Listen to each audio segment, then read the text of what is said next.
Hi everyone, welcome and thank you for joining this webinar about studying in Wageningen. My name is Luisa, I am an alumnus from the Masters Biology and today I will be your host. Here in the studio we have also two guests, Kamia, that is a master's student, and Lidovai, that is a bachelor student. Do you guys want to introduce yourselves, please? Sure. Thank you, Louisa. Hello, everyone. I'm Kamia Sharma. I'm doing my master's in environmental sciences, and I'm in my second year. I'm beginning my thesis, and I'm from India. Hi, my name is Lidovai, and I'm currently doing my bachelor's in food technology, and I'm in my second year. And originally, I am from South Africa. Thank you so much, girls, for being here and for helping us today. So Kamia and Lidovai will be monitoring your incoming questions. So please send them using the orange button that you will see in your screen. And we will try to answer all of your questions during this live Q&A. I would also like to ask our viewers if you can let us know from which countries you're watching us. So in the screen, you're going to see three options. If you are from a European country, a non-European country, or if you are from the Netherlands. And we will come back to this poll eventually. And now we can start talking about the topics that we will address in this webinar.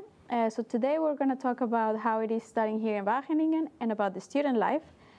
All the questions are welcome, and we will have around 45 to 60 minutes to answer all of these questions. So if you're watching from home, please don't forget to send the questions using the orange button in the screen. And we will address mainly the student life in Wageningen. So let's start with Kamia. Maybe you can let us know, how do you experience living in Wageningen? So I feel like Wageningen is a very unique city. It's small compared to other Dutch cities, but it has like a completely different lifestyle, which also I think percolates from the university and basically the values that the university has. I think there are a lot of sports activities too for people who like to stay active. We have a sports center called the Bongert. It's on campus, and you can find all kinds of activities that you enjoy doing there. I personally enjoy swimming a lot, so I go there quite often, especially in winters because it's a good sauna and things like that. There are also a lot of student associations for international students, especially to socialize. There is ISOW, which is a good one. There are also quite a few others that you can find information on. I think that's about it from me. Thank you so much. And Lidovai, can you tell us how you experience it as a bachelor student? Yes, definitely. I think as a bachelor student, a lot of the times you're maybe more interested in also the social life around your studies.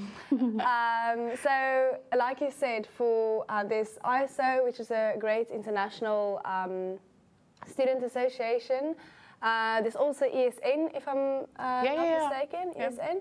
And then there's also there's quite a few very big Dutch student associations, and some of them also have international parts, so that's quite nice. It's very nice to integrate in that way. And of course, there's, I think, every study has a study association as well, which is also great because then you get the social and you get the study, because a lot of times they also organize study activities, which is quite nice. And then also, of course, there's sports associations. So, like you can see, there's a lot of ways to meet people and integrate with people, which is nice of Wageningen because Wageningen is a smaller student city, and then it's very nice to know a lot of people and to integrate with a lot of people. And and of course, we're quite close to we don't have a train station, but we have Ede, so we go from by bus or bicycle. If you're fit, you go to Ede, and then from Ede you go to, I think it's an hour or 45 minutes to Utrecht, Amsterdam, Arnhem. It's also quite close by, so it's nice for a weekend trip. Yeah, thank you so much for answering and actually for mentioning this, because some of our viewers or many of our students actually come from big cities, and maybe coming to Wageningen is a little bit of a surprise because it's a small city, but there are a lot of activities, so it's not a boring town. It's a town where you can actually have a lot of different things to do, like related to nature or related to social life. And as Lidovai was mentioning, there are a lot of student associations, but there are some differences. Like we have the study associations that are more focused on studying, actually, to I don't know, do study group or research or something like this. But there are also the student associations, which is more for the fun social thing. So you can join in this, and also the international ones. And yeah, everything is very close, and it's very useful that you have your own bike here, because then you can go to the train station and just from there start traveling around the Netherlands. And we are centrally located, so that's what makes connections to other cities very easy. So maybe we can see if we already have the results of our poll. Yeah, we have a lot of students who have already answered. So as we can see, we have 65% of students coming from non-European countries, and 30% of our viewers are from European countries, and from the Netherlands, we have 4%. Okay, that's great. So we have quite a diverse group today. Do we actually have some questions, or do you think we can continue to our next topic? We already do have a few questions. Okay. So we have one from Induja. Yes. It's about how much is the tuition fee for students from India specifically. From India. Okay, so for international students, for non-EU students, the tuition fee is 18,700 per year. This is in this current year, and normally the tuition fee increases a little bit every year, but it's not too much, and we can not say already how much it will be. This is due to some government decisions, but it will be like maybe around 200 or 400, a little bit higher than that. But per year is 18,700, and this is for non-EU students. And for EU students is 2,209. Any other questions? Yes, we have some questions from Srinivasan. He is saying that he would like to apply for his bachelor's starting next year, and he's currently doing his last year of high school in Taiwan, although he's following American syllabus. So his first question is, as a non-EU student, when does the application start? That he says he actually also have already submitted his application successfully on StudyLink, which is already a very good sign. And now he just wants to know what's the next step. Okay, so I don't know when you submitted your application, but application is open from the 1st of October, and it's going to be open until around April for non-EU students. And well, the next step is to receive, I don't know if you already have received a link. You can maybe let us know in the chat. If you already received a link from the university portal, and then there you have to upload your documents. But maybe, Lidevai, I did my master's, but I'm not sure how the process is for bachelor's, I guess. Yeah, I would have to think. So, I think I'm getting old. I don't remember, but no, it was for StudyLink, and that if you just check your emails, because I think they also give you emails, and that goes quite smoothly. So I know the admittance program to hear how long it takes for you to know if you're admitted. That is around 8 weeks, yeah. Actually, yeah. And then on StudyLink, they ask you to enroll, and then also when you're accepted, which then depends on the university, so that 8 weeks, and then afterwards they ask you the tuition fee that you have to pay, and also I think StudyLink has a very nice checklist that says, have you paid your tuition fee, have you uploaded all the documents, which could also be, and I think that maybe goes with your next question that you had here about your transcript that you get in June 23, and then you want to apply for in September. And correct me if I'm wrong, but I believe that would be fine, because a lot of the times you can also submit your pre-university, like what you can already apply even if you have not graduated, if you don't have your diploma, but you do need to send like all the marks from the last year. And also mention that because we do have a deadline specifically for non-EU students, because you have to get a visa and a residence permit to come to study here in the Netherlands. And the international office will contact you in time for doing this, but that's why you need to apply in advance. But you're perfectly on time because you're doing it now at the beginning of the academic year, so you're going to be fine. But something that I don't know if you also had to do, Lideby, is the matching test. Yes, So yes. maybe that's also a step that he needs to do afterwards? Yes, I think the moment you're enrolled, you also get emails from the university. So then you check both StudyLink as well as your emails from the university. And then usually through the email, they give you the matching test.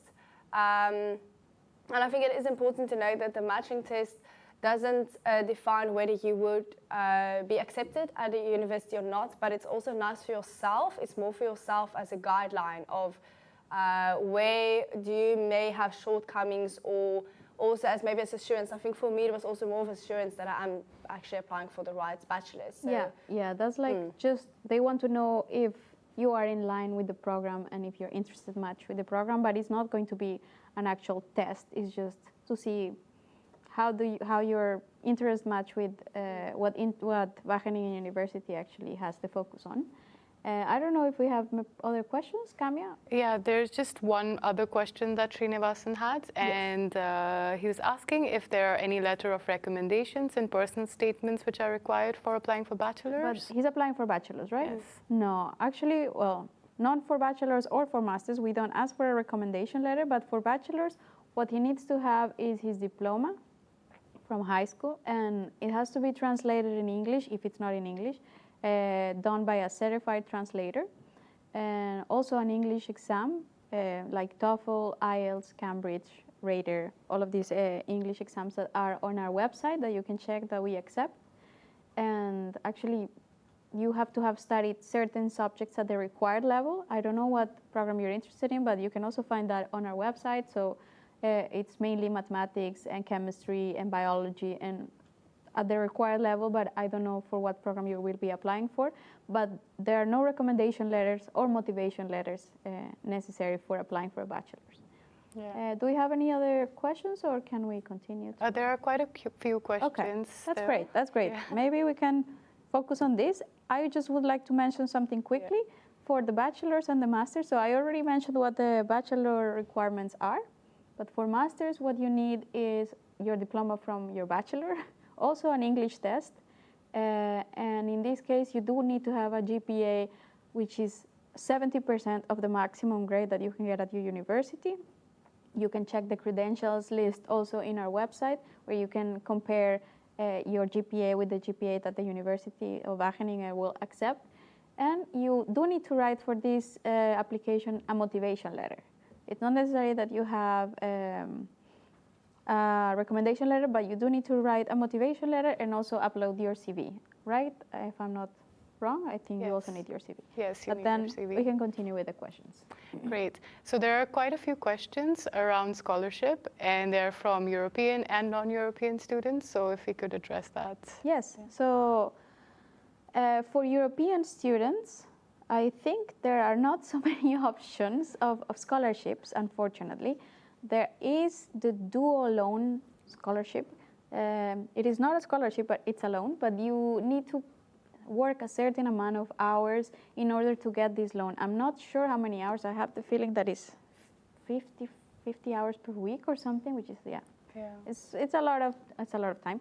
But if you work for this amount of hours, then you get a loan from DUO, which is this organization in the Netherlands which gives some support to students. But you also have to bear in mind that the study programs in general, bachelors and masters, have a lot of contact hours. So if you spend a lot of time working, then maybe you're not going to have enough time to dedicate to your studies. So you need to balance it out. That's for for EU students. And for non-EU students, for bachelors, we only have 2 scholarship programs that are fully funding scholarships. These are some programs that help you towards your living expenses, but they don't cover your tuition fee. So these are the Holland Scholarship and the Orange Tulip Scholarship. You can check them also in the website. And this is around 5,000 euros that they can pay you per year or give you per year to help you with your expenses, which is actually a generous amount, but it will not pay for your tuition fee. That's for bachelors. And for masters, there are some scholarships, but it is not possible to directly apply for them. You have to be invited by the committee to apply for them after being admitted to a master's program. So after you send your application, they will check your eligibility and they will invite you to apply. So for instance, there is the African Scholarship Program that is obviously focused at African students. There is the Excellence Program, which is for students that have a very high GPA and that are maybe interested in an academic career and maybe want to do a PhD afterwards. And I think there are a couple more that you can check on our websites of scholarships, but you have to wait until you're invited, unfortunately. You cannot just directly apply. There's also the grantfinder.nl, and I think in our website we also recommend other websites where you can maybe find. And depending on the country where you are, some governmental programs offer scholarships for people that go abroad. Like in Colombia, I know that Colfuturo is the organization that does this, and in other countries in Latin America, it's also like that, maybe in India or South Africa. But you have to check out in the website. Yeah. I think Mary has a question that if this will be recorded and can be watched later. So this will be recorded, this webinar, and it will be available on the website. It will be recorded, and after, because you sign in, you will receive a link afterwards to watch the webinar again. Great. There are a few questions on living in Wageningen, so I'm just going to combine them and give it out to you. And you can also answer them already because you guys have all the experience in this topic. Okay, so I think the first one is about the expenses per month, which includes food, transport, other things. So, yeah. Maybe even excluding the scholarship fees, how much would be the expenditure? So I think for the university, for the first year, for masters at least, they already ask you to have around 900 to 950 euros per month. But that's towards the more lavish side, I would say. I did end up surviving in around 800, but it depends on how you live. And it's like, I think 800 euros per month should be fine. You can obviously end up saving more or live a bit tighter or maybe, spend way more. It depends on your own capacity. Yeah, of course. And maybe Lideva, you can add to that? Yeah, I would say your rent really determines it. I mean, you can rent in a student's home for, I think, from 250, 300 euros. Then you'll probably be living with quite a few people in a communal living. But you could also pay up to 500, 600, 700. It really depends on, yes, the amount of luxury and also the amount of people you live with. So I would reckon on average for 500 euro, and then I'm stretching it a bit. I would say if you just live with a few other people. Yeah. So that really depends, and then also if you look at food in Wageningen is, if you go to a supermarket, depends on where you go to. It's very comparable, with the rest of the Netherlands, I would say. However, if you eat out a lot, that definitely counts up. If you're not from, I see a lot of students aren't from Europe, or from Western Europe, I would say. I know in South Africa we don't pay as much if you want to go out. Restaurants, we tip ourselves, and it's not as expensive. We're here, it really is expensive. Yeah. So that definitely do add up. It's important to keep in mind. Transports. It's also expensive. Yeah, that is expensive. At least everywhere here in Wageningen you can go by bike, but if you want to go to a big city, if you want to go home, you're using train, and you don't have a subscription, which is definitely a tip. If you don't have a subscription or anything else, then you might actually also pay a lot. So I think what you're saying, 900, that's including the rent. Yeah, that's fine. That's including fine. the rent. More expensive rent. But you also have to take into account that you need to pay for your health insurance or your study insurance, student insurance. Around that is sufficient. But of course, like they were saying, it depends on how much you spend. And there are some tips. You can go to the market and buy your vegetables there and buy it in bulk with your roommates if you live with roommates. And actually, we have the International Students blog that we really suggest people to read, because we have a lot of tips there on how to save money, or how to live sustainable or a little bit cheaper as a student, how to travel cheap in Europe. So you can check. It's International Students blog from Wageningen. Do we have any other questions? But actually, I would like to ask our viewers another question. and is if you are interested in a bachelor program or in a master's program. So you will find the options in your screen, and we will get back to these results in a moment while we continue answering the questions from our viewers. So can you let us know if we have more questions? Of course, so we will continue more on the living. So we have a question from Georgia, who I think stays in Utrecht. So she wants to ask if it's okay to commute from Utrecht as a master's student to the university. I just to quickly try to answer that. I had a friend who used to stay in Utrecht, and she would come in from there, but of course it's not easy, and it was also during Corona times, so it was more flexible, but now mostly everything is on campus and physical, so it might be slightly more difficult to manage it completely. Yeah, and if you have very early classes, it might be that it takes too long for you to get here. I mean, of course you can do it because you have your bike, you have a train, but still, it's more demanding. And but it's manageable. It's manageable, car, but maybe. Most of our students do live around Wageningen or in Ede, which is the closest train station that we have, or town with a train station. So this is like 15-minute cycling, but Utrecht is, I don't know, like 40 minutes by train. Yeah. But I mean, that's from Wageningen, from Ede Wageningen, and then you still have to take the bus or the bike to the university. So in total it will be like 55 minutes or something, which is some time if you have an early class, an early exam or something. So you have to consider this. I would like to answer some questions that we received online this morning, and it's about mental health services that are available for international students. So we received questions if we actually offer any mental health services, and we do. We do have, so for instance, we have the student deans. Of course, I mean, this is not a mental health professional, but the student deans can also talk to you if you have some issues with mental health and you need to take a break from your studies. They're very understanding, and they will give you all the options that you can imagine to take more time for studying, for maybe taking time for exams, etc. But there is also the Student Medical Center at the university, and there are some counselors there, and there's also the general practitioner. You can talk to them, and then they might evaluate and assess your situation and send you maybe to a mental health professional, to a psychologist or a psychiatrist, and also provide you with the right medication if that's necessary.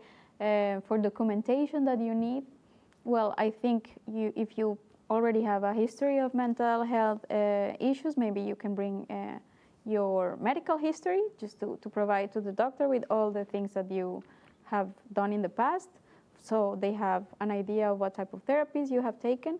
But I think you should not be afraid of this, because a lot of people suffer from mental health issues. The university also has some programs, like a week, I think, is with activities about releasing your stress. I don't even remember exactly what it is called, but it's something about stress. And I don't know if there is accommodation for students with mental health issues. That is a very specific question that I would suggest you ask to Idealis. That is the organization that is in charge of housing. But I think about this, I cannot tell you if we have like rooms reserved for these kind of situations.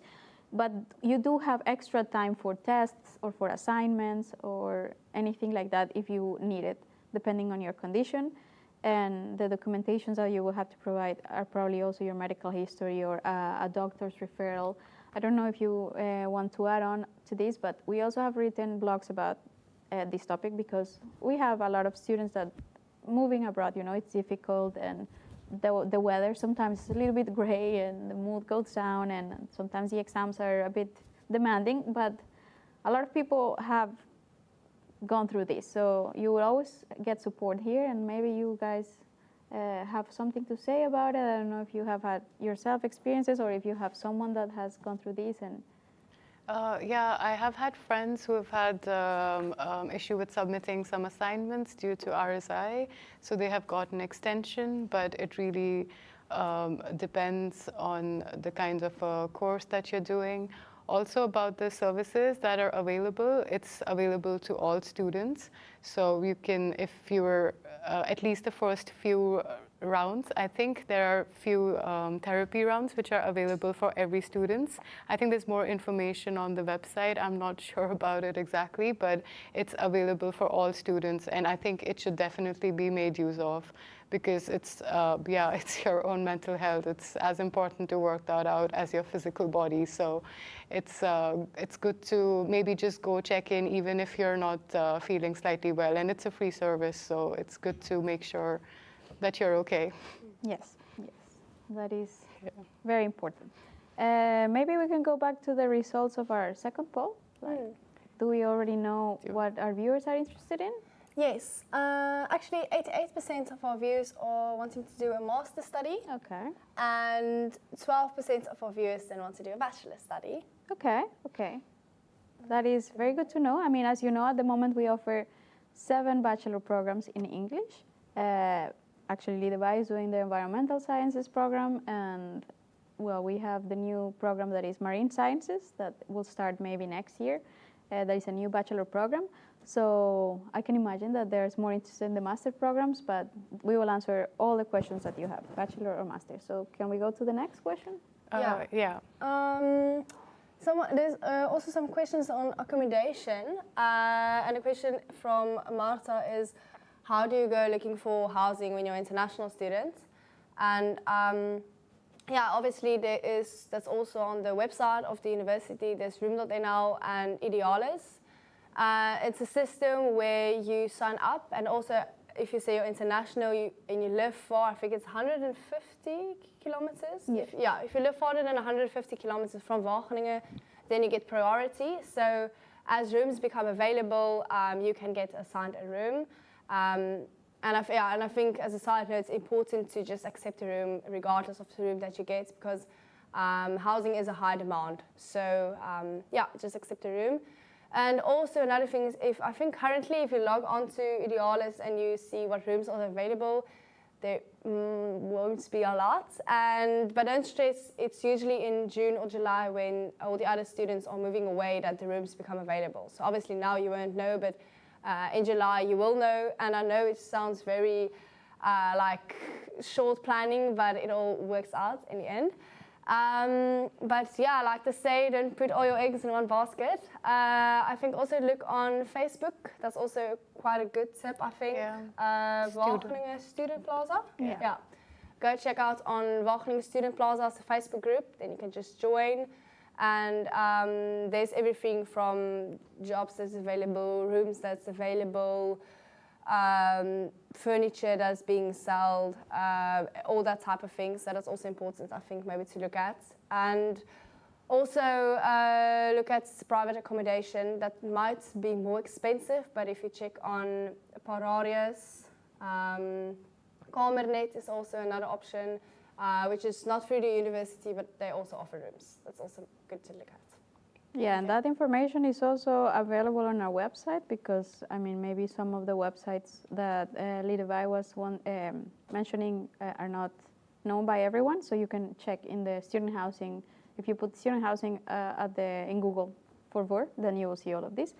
And something very important to mention is that when you know that you're coming to Wageningen, the first step is for looking for a room is to register to Room.nl, and you have to pay a fee of 35 euros for 10 years of a subscription, or 15 years, I'm not sure. And then you can start looking at the offers of rooms that there are. Like she was mentioning, at the moment there are not so many offers because the academic year just started.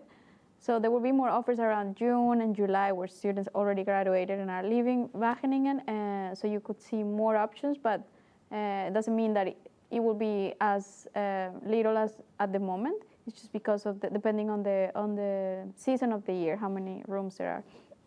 Any other questions? Yeah, we have a question from Lone. Lone is wondering how the university could certify the authenticity of her graduation documents, and do they need to send copies, or can they just confirm the graduation by email? No, well, actually, you need to upload those documents. I mean, with your application, at the application portal of the university, you need to upload your diploma, your grades, your English exam, all of these.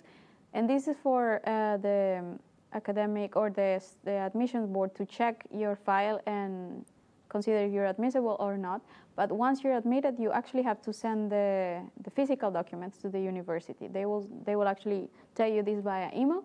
But as I was mentioning before, it has to be certified copies. I mean, first of all, they have to be official copies from your university or from your high school that have to be stamped by the university. So they have to be official documents. And if they're not in Dutch or in English, you have to translate them to English or to Dutch. It has to be by certified translators that are recognized by the Ministry of Foreign Affairs, I think. I mean, as long as it's a certified translator, then they will accept your documents. And then you'll have to send them by physical mail. But you will get an answer from the Student Service Center when you apply for your program. So the next question. Yes. So this question is from Pengawa. And it's, does public transportation operate 24 hours in Wageningen? Well, I actually don't know. Maybe you guys know.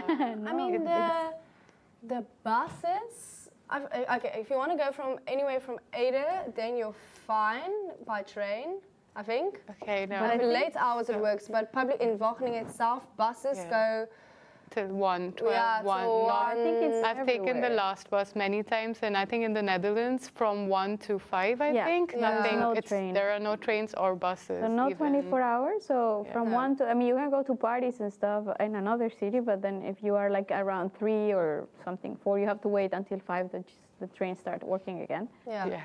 Well, not only to parties, but to other activities that are in the middle of the night. But it's not 24 hours, but it's very regular. Yeah, and it's quite regular. Yeah. And also, if you're going in Wageningen itself at late at night for parties or studies or something, then I guess you will be fine by bike. But from Ede and back, yeah, I think 1. Yeah. Yeah, I think that's okay. As you were talking about biking, we will take the next question around biking by Pietro. Is it possible to use only or mostly the bicycle? And is it easy to access repair services? And how much does it cost in general? You guys can actually help with this question. So at least in Wageningen, it's mostly biking. You can reach anywhere. It's not a very big city, so you can reach from point A to B easily by a bike. And as for services, there are actually free services that are provided by the university. I think it's by some students. It's in the basement of Forum, and it's available on one day in a week. Yeah. And it's not really technically provided by university, but it's just some students who help each other out. It's basically like a community where you learn more about biking, and you just learn more about how to maintain them and parts of your bikes. So that's also one place where you can access to repair it. You can obviously go to any bike shop, there are quite a few across the city. So yeah, but there's also all the students in Wageningen, especially the Dutch students, that grow up in a bike all the time, so they know how to repair tires and how to inflate them and stuff. Like, I don't know any of those things, but if you ask any of your Dutch mates, they will probably help you, because going to the shops, of course, is an option, but that will cost you a little bit more money. But it's very important you have a bike, because even for going to the supermarket, I mean, you can do it by walking, but at some point you're going to get tired of carrying everything around, so it's nice to have a bike.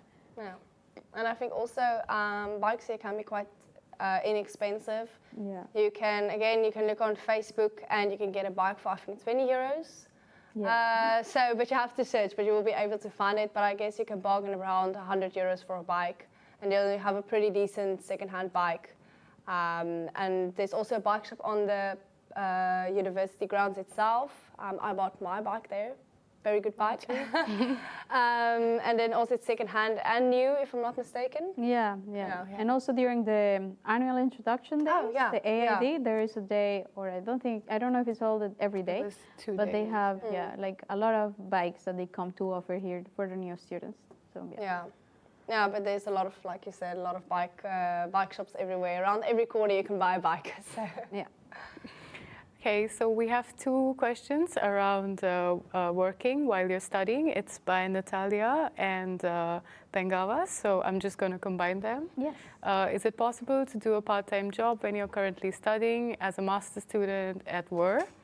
Or how difficult is it to find a job in the city? And does the university provide any options? Well, maybe I will say some things, but I think you guys can also help because you are actually working for the university. So the thing is, as a non-EU student, this is for non-EU, you need to have a work permit. So with your normal residence permit as a student, you cannot work. You need to have a work permit, and the work permit is provided by the person that will employ you. So your employer will have to apply for your work permit, and it's actually a very lengthy process. But it is possible. The university does offer some options like student assistantships. You can also work at the canteen and stuff, but you do need to have someone that is willing to apply for a residence permit, a work permit for you. For EU students, it's a lot easier because you don't need a work permit, so you can find jobs like in restaurants, bars, in a hotel. But like I was saying, you need to be able to combine the hours well with your studies because it's very intensive. But Levi and Kamia, you both have jobs, so you maybe can. Yeah, so as a non-EU citizen, it's a bit difficult to find a job because you need to be sponsored. So it's easy to work with the university if you can find something that fits well for you.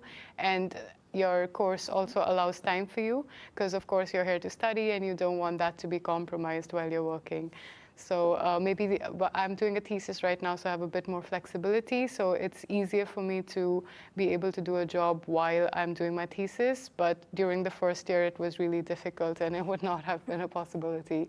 Yeah. But I know some students who are European citizens, and they are working in some pubs and bars across the city center. So there's demand for sure. You just have to reach out and ask around, and I don't think it's that difficult because people keep moving here a lot, so usually there are places for you to work. That's true, but something I forgot to mention is that as a non-EU student, you only are allowed to work for a certain amount of hours.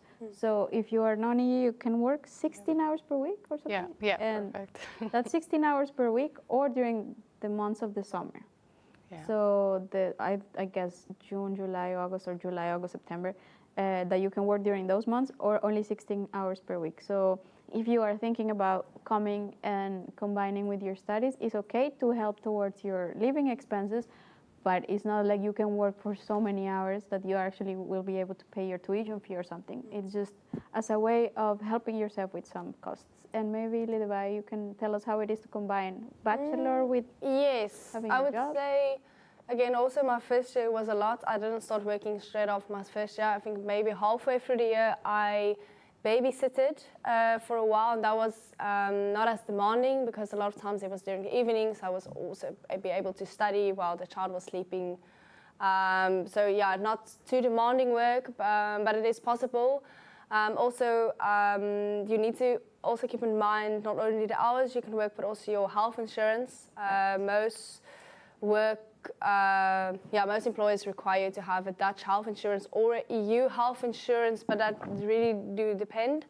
But yes, it definitely is possible. I also worked in a bar for a while, and I think the main thing is if you go and look online, it would look like there's no jobs available, or it would require you to speak a very good Dutch, etc., etc. But the main thing is I think really is to go to, for example, if you want to go work in a bar, is to physically actually walk up to the place and say, hi, my name is this and this, and I would like to work here. And then most of the times they would either write you up and keep you in mind when they need someone, or they will actually need someone, especially like in the summer. So that's definitely the easiest way. And then, for the university and also workforce, that's another thing. Maybe you can say more about that. But the workforce, I'm not sure if it's also for non-EU students. I think it's only for EU students, but I have to look that up. But it is possible to find that job, just as a general comment. Yeah. Do we have more questions? Okay, perfect. I think. For environmental science bachelor, I'm actually doing food technology, but yes, you're asking. Anna's asking. She did biology, physics, and chemistry for 2 out of the 4 years of her high school. And she wants to know what can she do to meet the requirements. Okay, so that's for which program? Environmental Sciences. Yes. Yeah, so that's a very specific question for the admissions department. So I think you need to have probably always the highest level of those courses, like chemistry, biology, and mathematics, you said, right?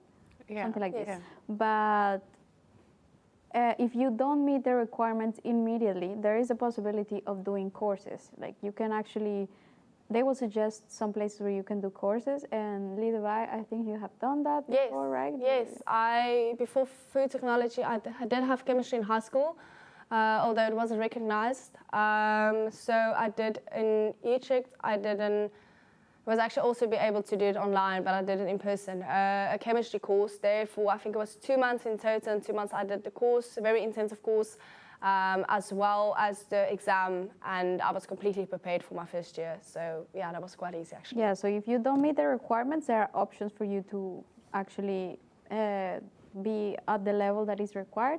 But if you have specific questions about admission, it's better if you contact the Student Service Center, and their email address is ssc@wur.nl. So I'll repeat it, it's ssc@wur.nl. That is the Student Service Center, and they are in charge of application and admission, so they will be able to help you with a specific question about the program in environmental sciences or any other questions about admission. Do we have another question? Yes, the question is, what's the difference between starting a master in February and instead of September? Which one would be more demanding? Well, actually, there is no difference in how demanding the program is, but it's just that some programs don't open in February. So not all the programs are available in February. So the difference would be like the courses you will take, like maybe you will start with different courses than the people that will do it in September.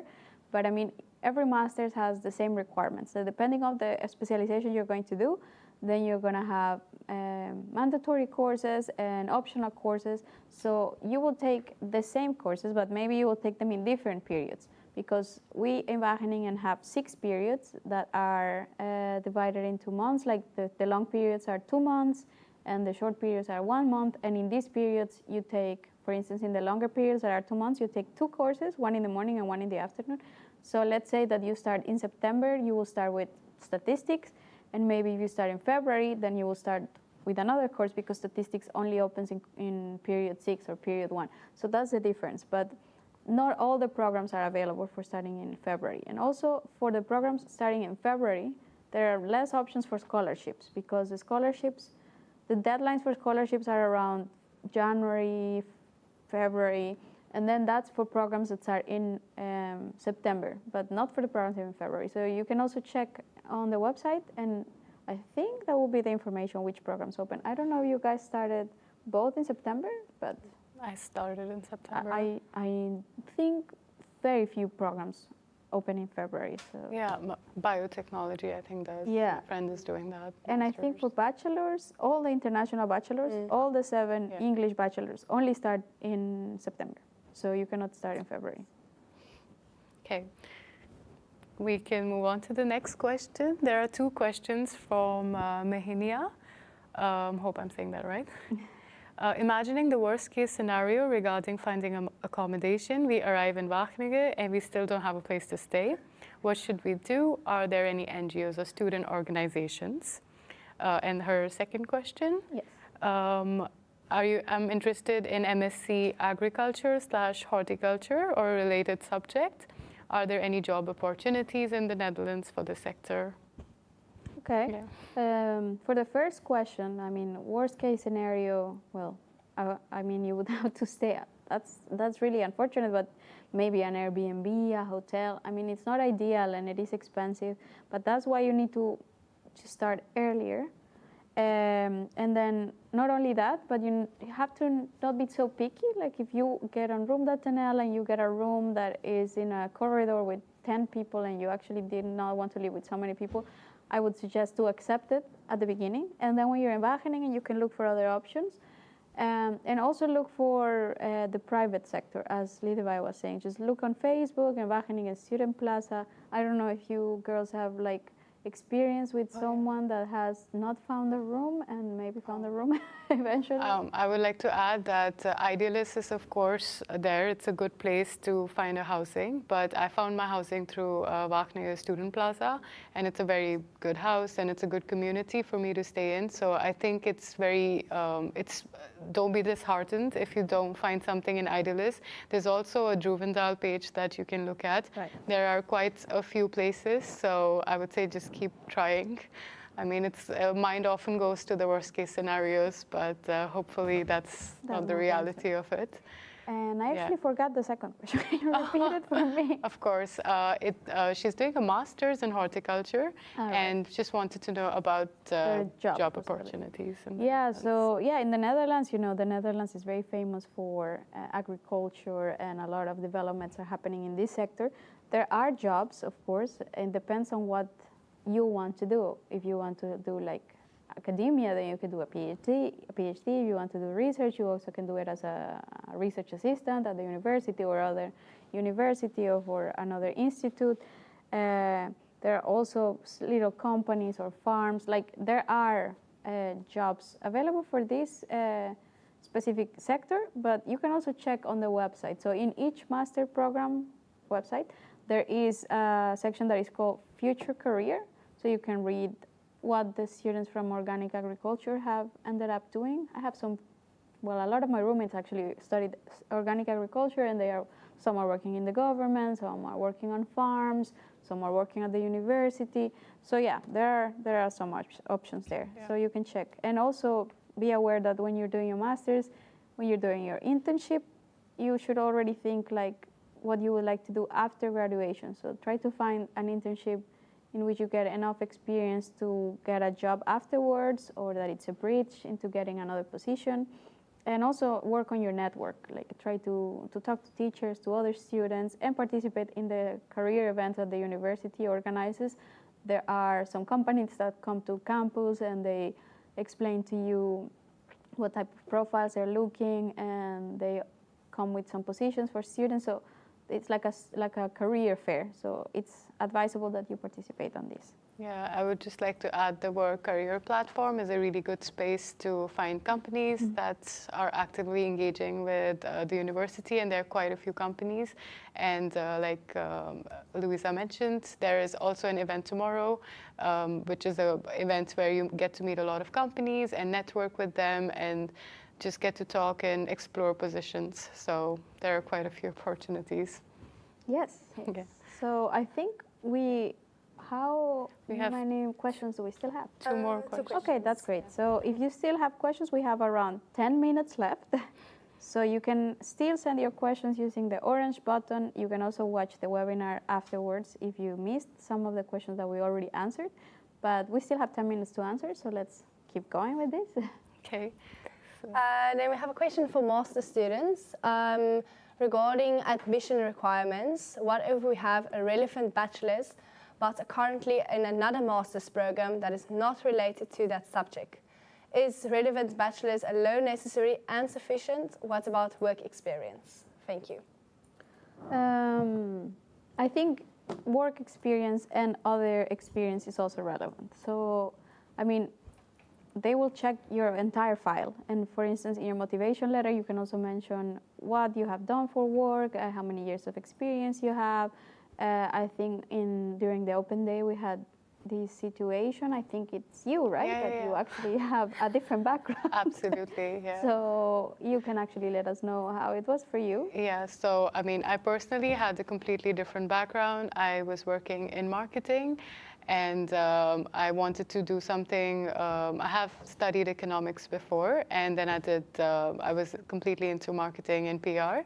And after that, I wanted to do something related to environment sustainability. So I wanted to study here. I think what really matters is probably a letter of motivation that you have to submit. It's it's good to put a lot of thought into it because, I mean, I think you're trying to study a master, so it's a big decision that you make. So it's good to like make that clear and what really happened. Why are you thinking of this? It also matters. So of course, having a bachelor helps, but your letter of motivation is quite important as well and can really help you get in. Okay, thank you so much. And another question, right? Yes, we still also got some new questions.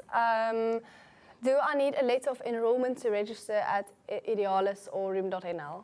Ooh, I actually don't remember this. No. I think no. I think you just have to register in room.nl and pay the fee. Yeah. The 35 euro fee. So I don't think you need the acceptance letter, but if you're going to apply for a room, then you should be sure that you're coming to Wageningen, because otherwise you're just going to be paying for a room that will not be used. So you should actually be sure that you're coming, maybe getting your admission, and then starting applying for rooms. Great. So we have a question from Pietro. It's, I'm searching for information about 2 different master courses. One is Earth and Environment, and the other is Environmental Sciences. Who can I ask as I'm searching for clarification about the differences in the 2 courses? You can ask the study advisors or the students at Unibody. So, well, of course, Kamia is also a student from Environmental Sciences, but I don't know if you also know about Earth and Environment and if you also consider it. But I think it's better if you talk to the study advisors. So the study advisors are available always for every program. So we have like 2 study advisors per program. So in the website, you can find a form that says contact the study advisor. So you can send them the email to them. And if you don't find it, you can also send an email to students at WUR.nl. So students at WUR.nl, and you can ask the contact email for the study advisor for Earth and Environment and Environmental Sciences, and they will tell you what the differences in the programs are. Yeah, honestly, when I was also applying, I was also considering different programs, but not Earth and Environment. But I reached out to the point of contact that's available on the website, and they respond on the limit they say by when they will respond. So they respond within that. And I think it's good to just read about the information and reach out if you have any doubts, because they get back to you on time. And you can also apply for 2 courses, because that's not doing anyone any harm. So you can also apply to both and see which one you get through. Or you get through both and you get to make a decision. That's true. You can apply to Study Link for 2 programs, right? I think so. Yeah, so you can apply for both Earth and Environment and Environmental Sciences and then decide what you prefer. Do we have any more questions? Yes. For international students, are the courses full in English, or do we need to learn the Dutch language? No, the courses are, I mean, I don't know if you're going to study a master program or a bachelor program, but the master's program are fully in English, like all of the master programs. The bachelor programs, we have 20 bachelor programs. 7 of them are in Dutch, in English. So you don't need to actually learn Dutch to study the English programs, of course. And that's for the masters and the 7 bachelors that are in English. You can also take language courses at Wageningen. So there is a language center that is called Wageningen Interlanguages, and there you can learn Spanish, English, Dutch, Portuguese, well, a lot of different languages. And for students, I think it's cheaper. Yeah, till Dutch A1, it's actually free, and after that you have to pay. Okay, but it's not necessary to speak Dutch to study in Wageningen. Everybody speaks English here. Of course, it's nice if you want to immerse more in the culture and because you want to learn about a different language, then it's nice, but it's not mandatory to do it. Yeah. Yeah, I mean, personally, when I studied, I didn't face the needs because everyone talks in English, so it's pretty easy. I think it's just helpful if I learn it for my own interest, because I want to be able to do groceries and order coffee in Dutch, but that's it. I think we maybe have time for 1 or 2 more questions. Yes, perfect. We still have 1 more question. Okay. Mina is asking, do people who take a gap year after the bachelor's have a lower chance of getting accepted to a master's degree? No, that's not a problem. I actually also took gap years after my bachelor's. I worked for 3 years, I think. So that did not affect my application at all, as long as you have studied something that is relevant to the master's program, as long as you state in your motivation letter what you have done and what is your experience, it's all fine. And as long as you have like the English requirements also fulfilled. So that is not a problem. But yeah, you should just try. Like the best way of knowing if you're gonna get admitted is just to try it. So we recommend everybody to just send an application because it's free of payment and it's very easy. So you should just try it out. And that's the way that you will know. I think we have covered all of our questions, right? Yes, yes. Well, thank you so much, girls, for helping today and for answering the questions. And well, I think we have a nice overview of what it is to study in Wageningen, also about how the programs work and how the year works and how it is to live in a small city. So I hope you have enough information. Thanks for being here. And if you have additional questions, please send them to students@WURtube.nl, so students@WUR.nl. And I hope we'll see you next time, or maybe here in Wageningen.